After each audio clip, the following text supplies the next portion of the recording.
Hi everyone, welcome to the topic of sewing with trims. This is a great topic to really go deep into. It will provide you with the canvas to express your creativity through these different elements of design. You'll be able to really add your own personality, your unique perspective onto designs that you're buying from purchased patterns, but you can then turn them into something a little bit different and a little bit more interesting because of your use of trims.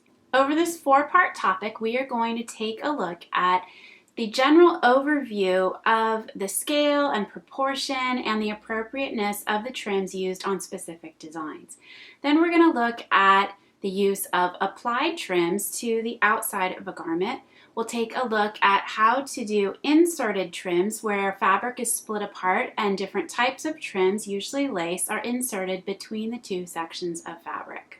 And then we'll wrap things up with a look at using tiny little trims and the technique of hand embroidery to really add a little bit of depth and 3D dimensional effect to your applied trim designs.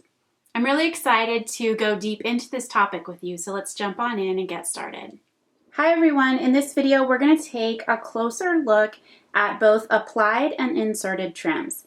So as you can see in front of us right here, we have a bunch of examples. We've used different widths, sizes, and types of trims on these different garments in a little bit different way to create different looks. So let's take a close-up look at these types of trims and the techniques used. First, we'll take a look at some of the applied trims. So right here in the bottom left, we have the steam bib top, and we've used an applied embroidered looking trim. It's about 1/8 of an inch wide, just to cover the connection seam line between the bib and the body.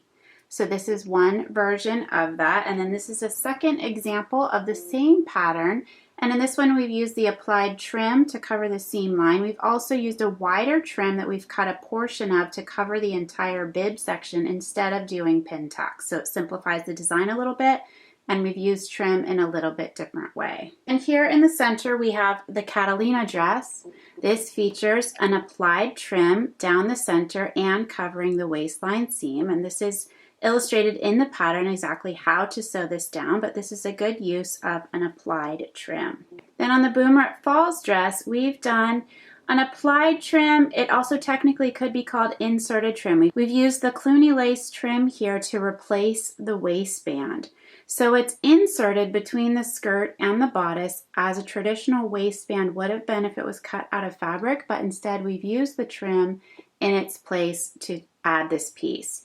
We've also used the wider trim, the same that is on that bib top, to cover these back side sections. It's cut from a 2-inch piece of trim just to get that crocheted lace look applied over the fabric that's cut for that side back piece. Then up here we have the Snow Club jacket. I have two versions, the red and the white, and you can see that we've used a corded trim here. It's applied with the marks on the pattern right down on this center front portion with loops made from the trim to create the buttonholes, and that is a functional buttonhole for the closure of this jacket.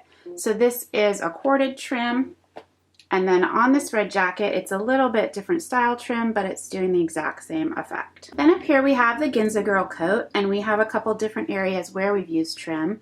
The velvet on the collar and on this capelet is actually cut from fabric, not trim. But the velvet here on the sleeves is a velvet ribbon. That is an applied trim. The lace here is cut. It's a wider trim to cover the cuff. Then we also have the lace ruffles on the back, which are applied according to the lines on the pattern, and they're sewn down and then trimmed to fit this particular design. Then we have this cute little costume. This is just a simple design of an applied trim. Again, similar to some of the others, it's just used to cover that seam line. So it's a cute decorative way to do that, add a little bit of interest. Now let's take a look at some of these inserted trims.